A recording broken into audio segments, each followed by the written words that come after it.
All right, we're back. If you could all resume your seats, we'll get started.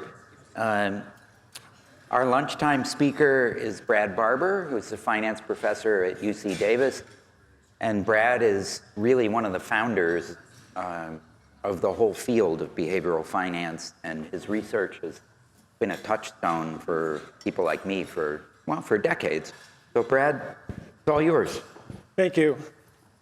So thanks very much to the organizers. Scott, this is a terrific event, and Megan, thanks for all the support and getting people here. I know it's a heavy lift. And I'm really honored to be here for the lunchtime entertainment. Let me just start off by saying where I come from. This will echo some of the comments that you heard earlier, and I'll show you a chart from the University of Chicago's survey of leading economists. And this is the advice you'll get from economists. They're asked this question: in general, absent any inside information, an equity investor can expect to do better by choosing a well-diversified, low-cost index fund than by picking a few stocks. 89% agree or strongly agree with that, and Dick Thaler says this is the question that is designed to make sure we're awake. And I'm firmly in the strongly agree camp, so really I'm all about trying to find low-cost options for investors. I want to see Main Street with more money and Wall Street with less money. So I'm going to be completely honest about where I'm coming from here. I think advice is critical towards getting to that outcome, but I want to see the advice delivered in a cost-effective way. The second thing that I want to talk about is the investor types. I'm probably best known for studying do-it-yourself investors. Do-it-yourself investors invest on their own behalf. They have hot stock tips. We call them overconfident investors in our work, and those investors tend to trade too much.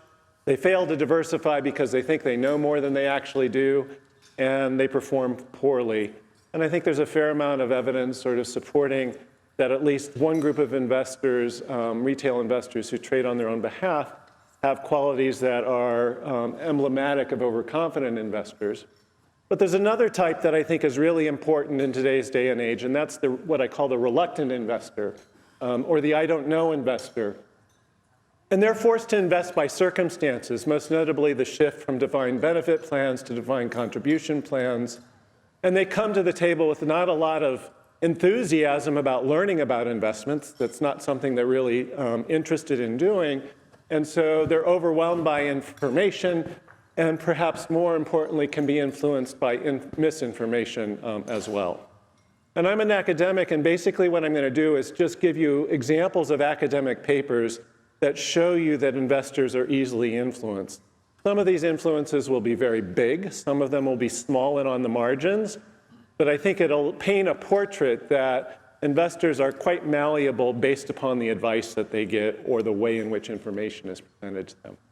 So just to give you a summary, reluctant investors, and that's going to be the most focus. I'll talk about do-it-yourself investors a little bit, but the reluctant investors are going to be easily influenced by choice architecture, how things are presented to them and what defaults are. They'll be easily influenced by advice. They'll also be influenced by how information is displayed to them. So to follow on the ball that was teed up for me by Jason, it's not just about disclosure, but how that information is displayed and what is salient in the display. And so one of the things that I'll sort of allude to is that if we have complex disclosures, it's hard to have something that's salient in a complex disclosure. We click through those dense disclosures and nothing is salient. And so one of the things I think we want to think about as regulators and as advisors is how to make what is relevant, what is important to investors, salient, so the decisions are made on that important and salient information. The next point, the second large bullet, is if an advisor display is influenced by incentives. This will follow on the comments that Chester and SP made about agency conflicts. There's evidence that what you're incentivized to recommend affects the advice that you give. And finally, I'll just close with an open question. I don't have the answer. which is how can we ensure good investor outcomes. So here's, I think, one of the most important findings in this literature is the role of automatic enrollment in 401k plans. What you're seeing here is a snippet of a study by James Choi, Lapson, Madrian, and Metric. And they studied 3 companies that had default opt-in versus and changed to, they had automatic enrollment where you had to choose to enroll in a 401k plan. And they changed that to an automatic enrollment, and you could choose to opt out of the 401k plan. So in blue, what you're seeing is the percentage of new employees who under the old scheme, the opt-in scheme, if you will, only 40% were savers in the old scheme. They change, and within a year, almost 100% of the new employees are savers. And so this has a dramatic effect, and this is across 3 different companies. You see the same general pattern. You can clearly get people to start saving by automatically defaulting them into options. Now note, none of the choices have changed. So the choices had always been there. So this is not about the choices or options that are available to investors, but this is about what the default is. And I think this is one of the powerful displays of how inertia has a strong influence on the reluctant investor. They'll end up doing what the default is. And in some have argued, well, they're viewing it implicitly as advice. That may be true. And so you can debate, some economists will debate, well, maybe they shouldn't have been saving so much. Maybe they were in the optimal beforehand. We can have that debate. My point is, the choice architecture has a huge impact on behavior. And I think that's a point that's very evident in this type of work. Another example that's more contemporary comes from Robo Advisors. This is an Indian setting because unfortunately it's hard to get data out of US companies, so maybe Scott can help us out with that, and some of you in the audience can. But this study was done in the 2015 to 2017 timeframe, looked at about 860,000 accounts, about 265,000 had a trade. This is folks who are investing directly in individual stocks. And this company introduced a Robo Advisor, which is essentially a portfolio optimizer. Think of it as a Markowitz portfolio optimizer saying, this is what you own, this is really what you should be looking to buy given what you own. And it was introduced in July of 2015. And so what you're looking at here is the number of stocks that these investors owned before usage. So some of them only owned 1 or 2 stocks, some of them owned 3 to 5, 6 to 10, or 11 to 50. And what you see is the change in the number of stocks once they're treated with the Robo Advisor. And once they're treated with the Robo Advisors, these folks only holding 1 or 2 stocks start increasing their number of holdings. Not dramatically, but a bit. The 3 to 5 guys do a little bit, not quite as much. The 6 to 10 guys a bit. And you actually see a reduction in the number of holdings for the guys with the 11 to 50 stocks. The bottom chart is showing what happens to their volatility. And all of those folks, this is what an optimizer does, right? It tries to reduce your volatility. All of the folks were reduced volatility once they're treated with this sort of robo-advisor. Now, my point here is the robo-advisor is influencing these investors in a way that I would argue is probably pretty good. But I suspect if the robo-advisor was directing them towards highly correlated stocks or high-fee funds or high-commission stocks, they might have been guided in that way as well. So I'm not advocating robo-advisors. I'm merely pointing out that the robo-advisor clearly is influencing these investors. In this setting, it was also interesting to observe that the robo-advisor mitigated some common behavioral biases. And so what you're seeing here is before the robo-advisor treatment, if you will, and after the treatment, there's a drop in the disposition effect, which is the tendency to sell winning stocks. There's also a drop in trend chasing, which is the tendency to buy winners and sell losers. There's also a drop in what's referred to as the rank effect, which is the tendency to sell your best performing stock in the portfolio. So it's like the disposition effect on steroids, if you will. And it's, there's very little difference, though, in the effect on the worst performers. In short, it looks like the Robo Advisor is leading you to better diversified outcomes and also dampening your tendency towards behavioral biases.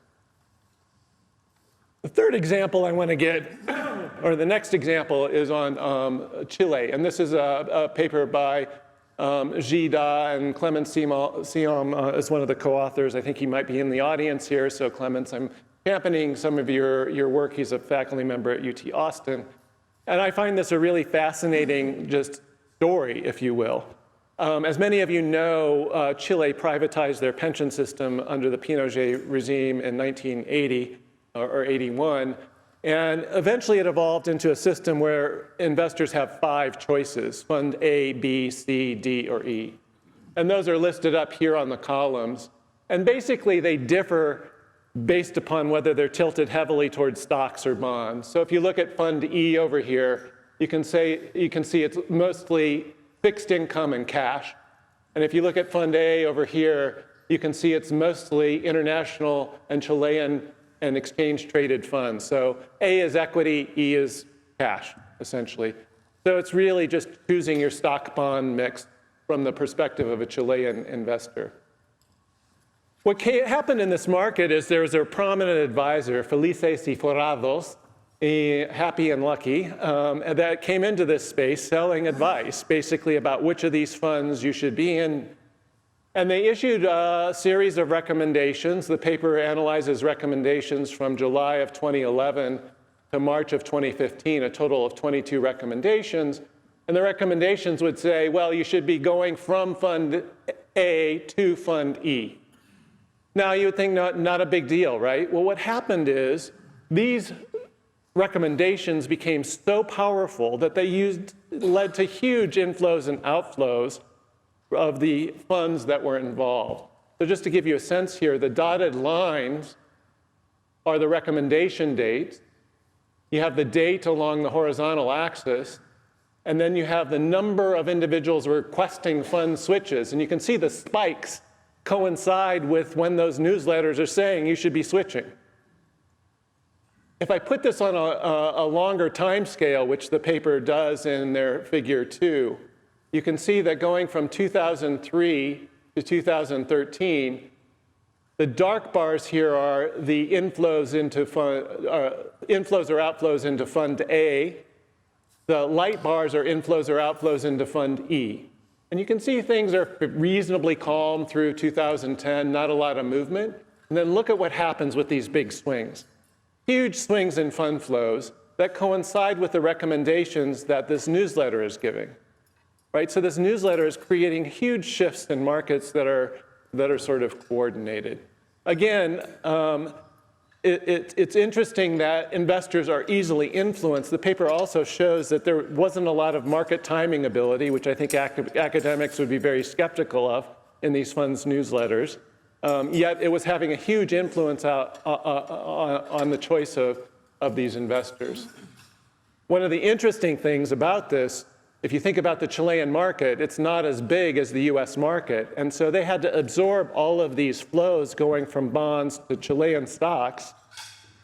The paper makes a pretty persuasive argument, I think, that this had some price pressure effects. And so what you're looking at here is the Chilean market return in the days following a recommendation to move from bonds to equity. And you can see here the Chilean market seems to be getting some price pressure. Maybe it's reversing over time. It's hard to say on that dimension.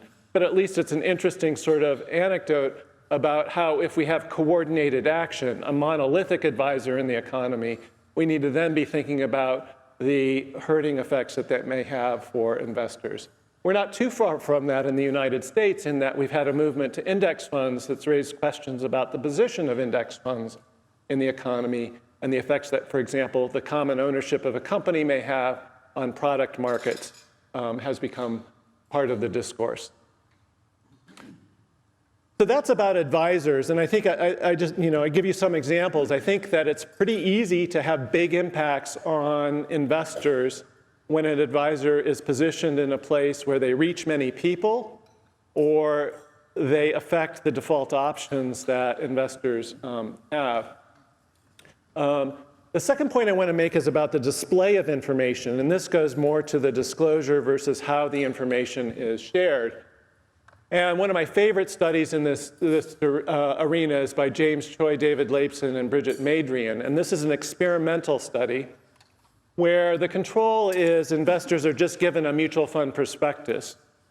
And there's a fee treatment where the investors instead are given a one-page cheat sheet that summarizes the fund's front-end loads and expense ratios along with the prospectus. So note the information that's actually available is the same in all three conditions. We're just changing the salience of some of the information. In the third setting, the return treatment, the summary sheet showed the longest horizon return reported in the fund's prospectus along with the prospectus. And so here's the only quibble I have with this study is here's the choices they had. They had Allegiant, UBS, Mason Street, and Morgan Stanley. These are all index funds, by the way. So there's no managerial selection ability in this study. They're all marking the S&P 500. Their expense ratios range from 59 basis points for the Allegiant fund to 80 basis points for Mason Street. Really expensive for an index fund. And they all have loads ranging from 2.5% to 5.25%. So I would have gone rogue in this experiment and said, I'm not buying any of those for index funds. But these are the choices they had. And there's a clear dominant choice here, which is the Allegiant fund, because it has the lowest expense ratio and the lowest load. Even if you're amortizing the load over years, it has the lowest load, so it's clearly dominant in this setting. The other interesting bit is the return since inception is what was varied in the return treatment. And Allegiant had the lowest return since inception, 1.28%. Mason Street had the highest return since inception, 5.9%. Why the difference? They just started at different points in time, right? So these are not about delivering a different return to investors. This is merely that the Allegiant fund started and the S&P 500 had not done as well as when the Mason Street inception date allowed them to report. So here's what you find among MBA students and college students, by the way, at a pretty elite school. And the MBA students in the prospectus only is the black bars. Only 19% of the MBA students choose the Allegiant, clearly dominant choice. And the rest are spread out. A lot of them pick the second best choice, which is UBS with a 3.2% fee and a 2.54% annualized return. The college students, only 19% also pick the prospectus. What happens when we summarize in a salient way the fees? Now 43% of the MBA students choose the low fee fund. 30% of the college students choose the low fee fund. And the authors argue that maybe the MBA students are a little bit better to grapple with the fact that expenses are important for index funds, and some of the college students aren't even yet aware that expenses are the determinant of returns that are delivered by the S&P 500 index fund. One could argue that maybe they vary on execution, et cetera, but for the most part, expenses are going to rule here, particularly given these large numbers. Finally, in the returns treatment, so now you're just summarizing the annual return since inception. You'll see the spike up for this Mason Street, right? So relative to the other two treatments, Mason Street gets much more take-up when we make returns salient. Now you can easily see how advisors or those who are peddling or selling funds could use this information to steer investors into a product that may not be in their best interest, right? They just highlight annualized return rather than fees. And so I think this is a powerful example of how investors can be influenced. In the interest of time, I'm going to skip this one. This is a nice study that was done on the disposition effect, but I think this is more on target here, which is another study that Clement Sialm is involved in, along with Kronlund, Poole, and Stefanescu. This is analyzing what happened when, in 2012, the Department of Labor mandated a summary fee disclosure for funds that are offered in 401k platforms. Right? So this is kind of the companion of the Lapson paper that I just talked about, but in a real-world setting where you're making salient the fees that 401k investors are seeing in their 401k options. And what you're looking at here is the flow that goes into low-fee funds versus flows that go into high-fee funds in the 2 years prior to the disclosure requirement. And you can see there's virtually no difference between the flows going into high versus low-fee funds. You now make that disclosure salient, and it looks like there's a big change in the flows, that you're getting much more flow into the low-fee funds than you are into the high-fee funds. Now, you can sort of debate the economic significance of this in terms of relative to total flows, et cetera, and so maybe it's on the margins, but I do think that this shows that how we present information can also influence investors' behavior. Let me just layer on that. I think it's obvious, so I'm not going to belabor the point, but the advisors' incentives matter. And there was a nice recent paper by Hockley, Runze, Schwab, and Schmidt in the Review of Financial Studies that got data from a European bank, in particular internal accounting data. And so what they were able to do was measure revenues and cost per client. Not only that, they were, and this is for about 20,000 clients, 500 advisors, and 240,000 trades from 2002 to 2005. They were able also to identify what were the most profitable products for the bank. And so they could then look at what products the advisors were pushing, if you will, or trying to sell.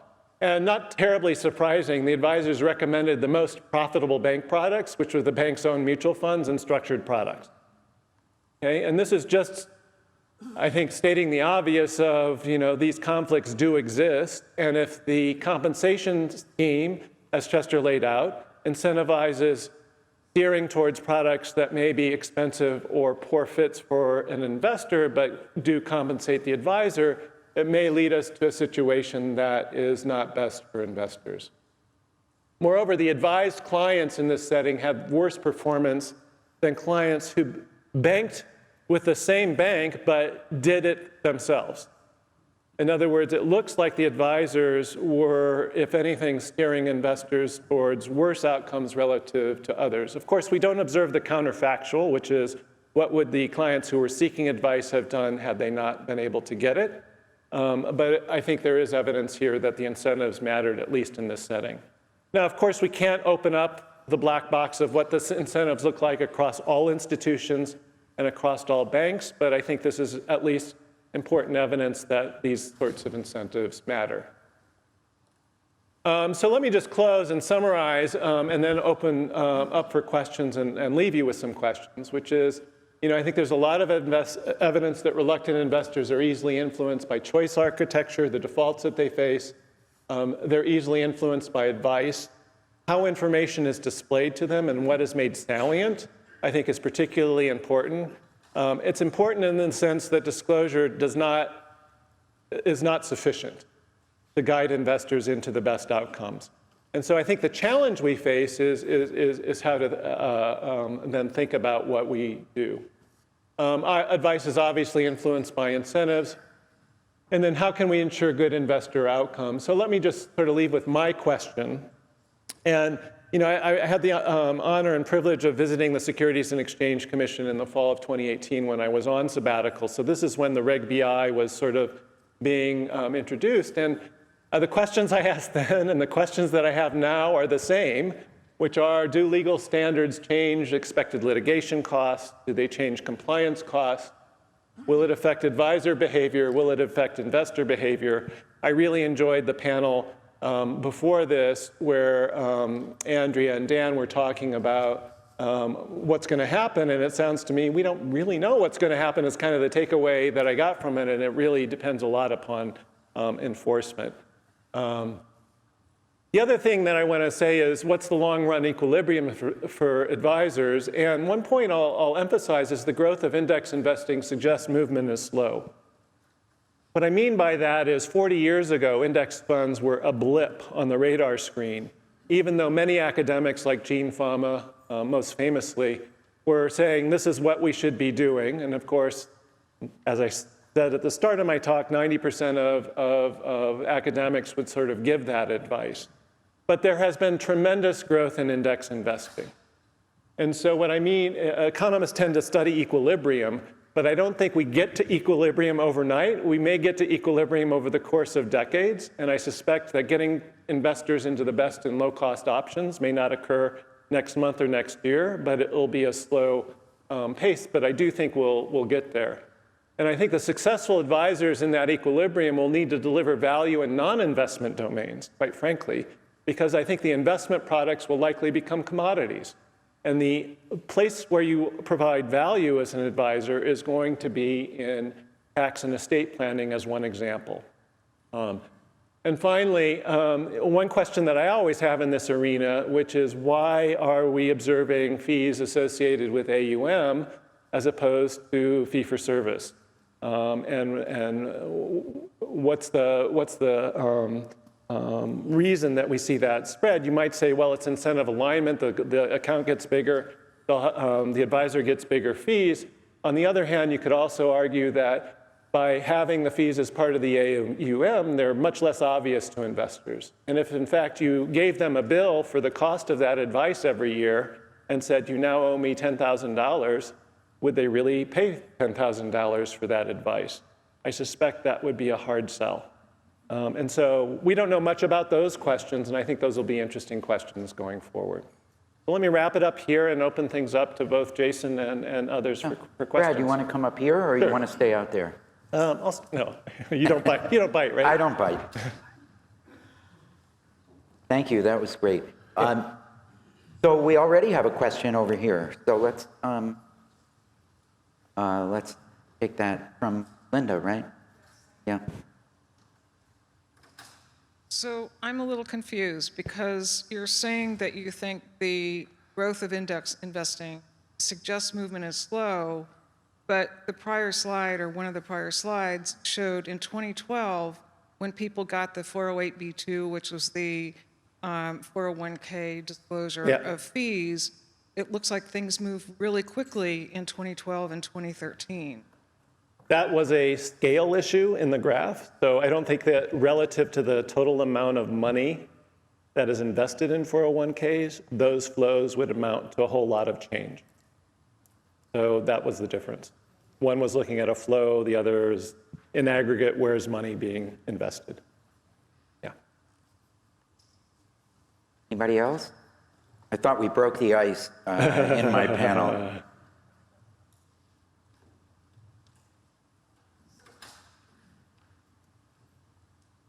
I get another one. Yes, you do. So we're here talking about Reg BI, and one of the big pieces of this is the Form CRS. So talk to us about what this means in terms of displaying information, what it looks like, the choices that we're making as we draft these forms. Yeah, so I have two thoughts on that.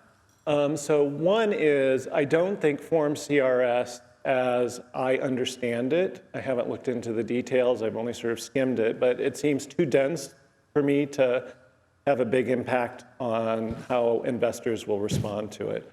I agree with what Andrea was saying, is that the advisor market is largely a trust business, and you go into it trusting, and if you're asked to sign this disclosure statement, you'll sign it.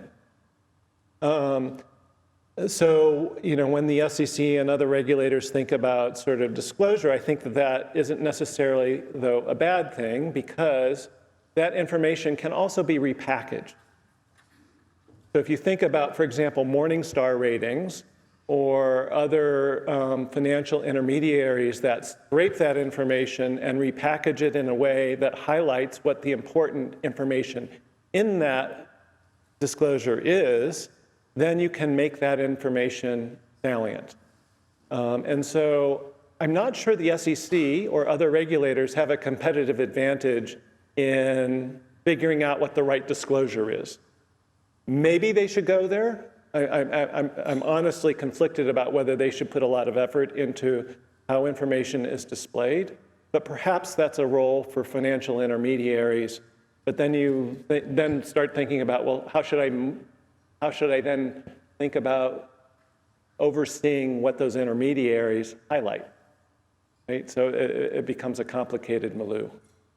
Yeah, and just to follow on what Brad said, I think if Form CRS has potential, it's not as a direct form of disclosure, which is another way of saying what Brad just, the point he just made. I think the ability that it will give third-party data providers to analyze a huge data set and then enable consumers to rank advisors in a scalar way could be very important. I mean, if you're able to see, for example, my advisor charges, whatever it is, 85 basis points, and that puts her in 79th percentile or whatever it might be, that starts to become useful.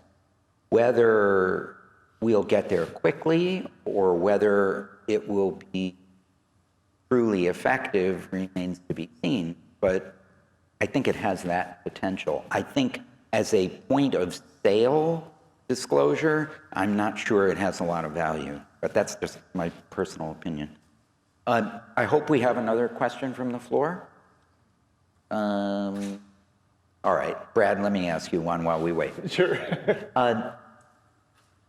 It's surprising to me that we've had so little discussion in the rulemaking, in the rule proposal, in the final rule, and even in the public dialogue about Reg BI on the topic of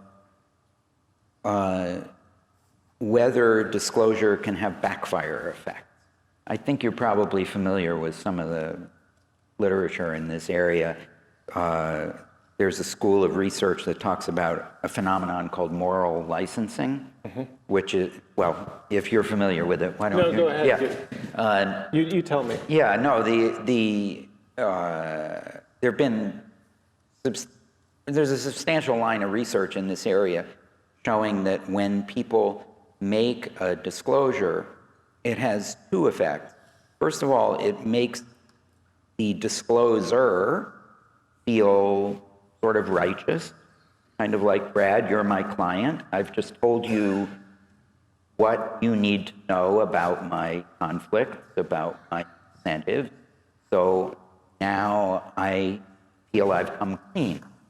It also makes you say, oh, well, Jason just told me all the bad things could do, but he won't. A nice guy. And furthermore, he won't because he was honest enough to tell me about it. So I trust him even more. How big a concern do you think those issues might be? So honestly, I don't know. So I've heard about the moral license literature. I'm not intimately familiar with the studies in that arena. And so I'd have to dig into them to give you a concrete answer about how persuasive that evidence is. As an argument, it seems like a reasonable argument, but as an academic, I'm not going to go there until I review the evidence. All right. Well, let's get some more questions. Laura, come on. Let's go. We can give them a prolonged coffee break, too. Yeah, we could. There we go. We've got one in the back. Hang on, Nikki. The mic is coming.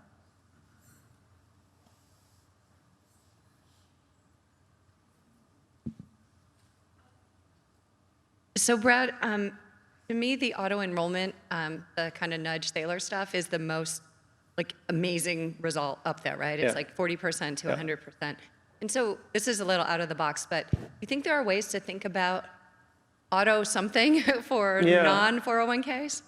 Yeah, so I've thought about that, and it doesn't strike me. I mean, the one that comes to mind is sweep accounts, but that's not going to change the dial in a way that we're thinking about here, which is being in a well-diversified stock bond sort of mutual fund. And it just seems too paternalistic to me to sort of opt into a brokerage account with a default index fund. And I'm not a big advocate of overreaching in terms of regulation. I can identify problems. I'm really hard at solving them, is the bottom line. But I think that's where our brain should be going, in thinking about creative ways to make sure folks default into options or are guided into options with a simple nudge that maintains choice, but nudges them in the right direction. And that's where I'd like to see our creative energies go. Less so, I'll be honest, again, I can't prove this, but I'm skeptical that the legal standards will matter that much. I think finding creative ways to nudge people in the right way is probably has potentially more impact.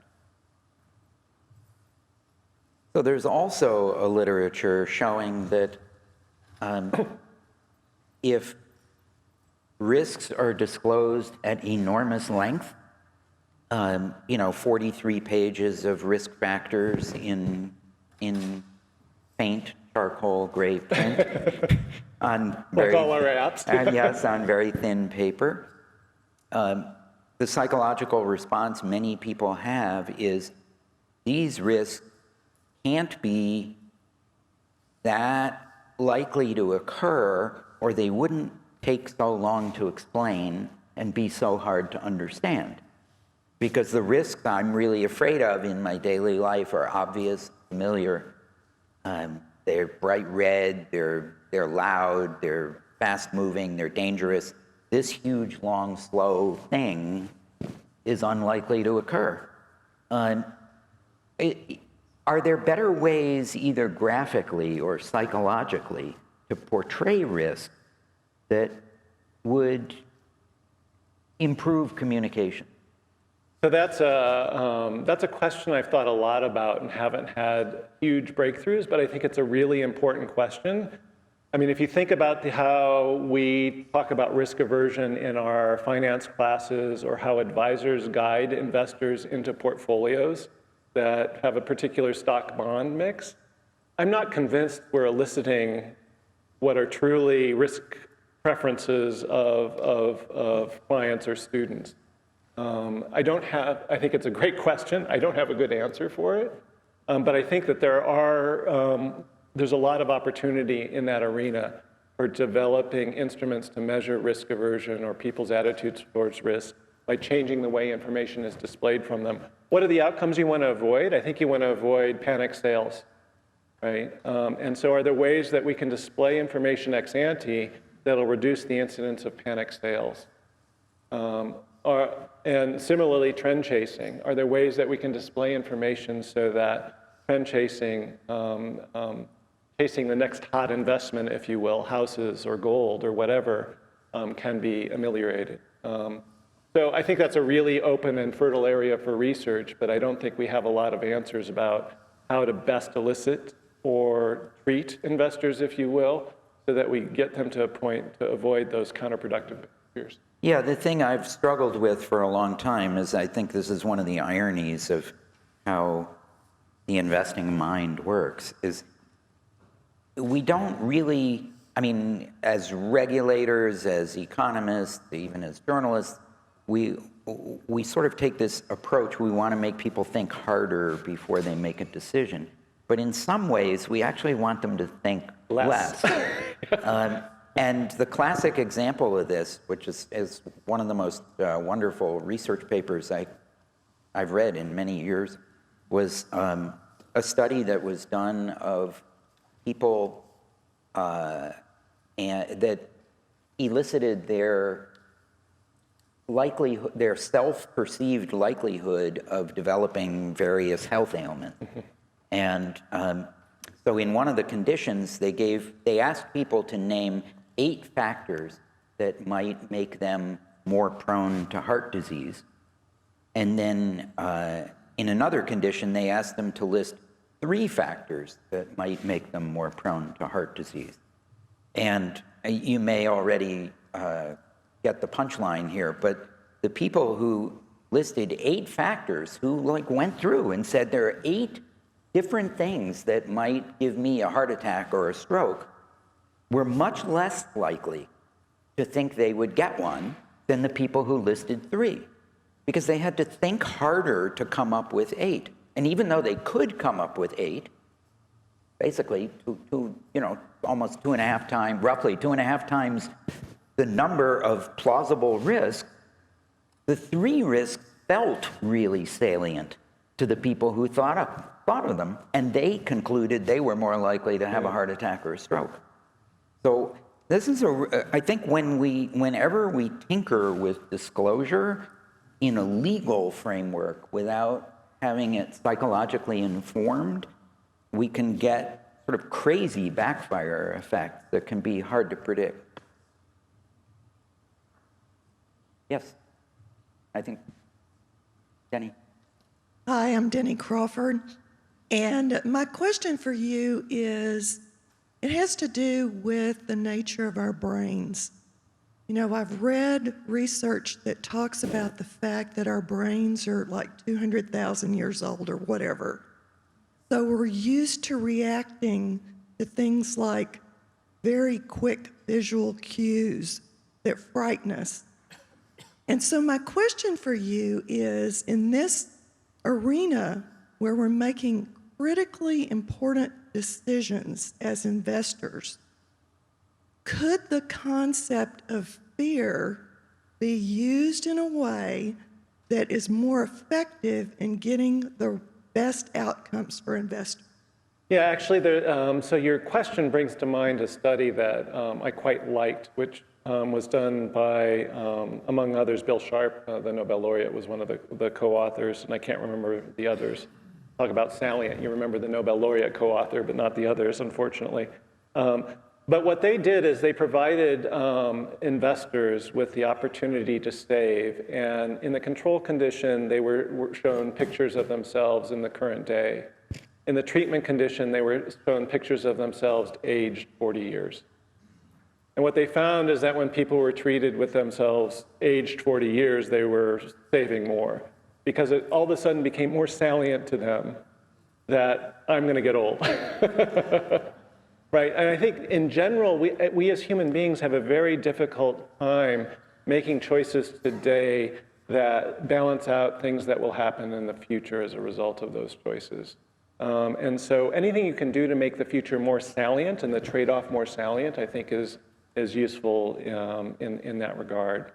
I think all of this points to, just to summarize, Benjamin Graham once said, the investor's worst enemy is likely to be himself. And I think that's, he, as many other things, hit it right on the head. The investor is his own worst enemy because he may try to do it himself and isn't any good at it, or because he's afraid of even engaging with investment and is reluctant to learn the basics. So I think we as academics and practitioners have an obligation to think about how we can structure systems to guide investors most best outcome. Anybody else? I hope.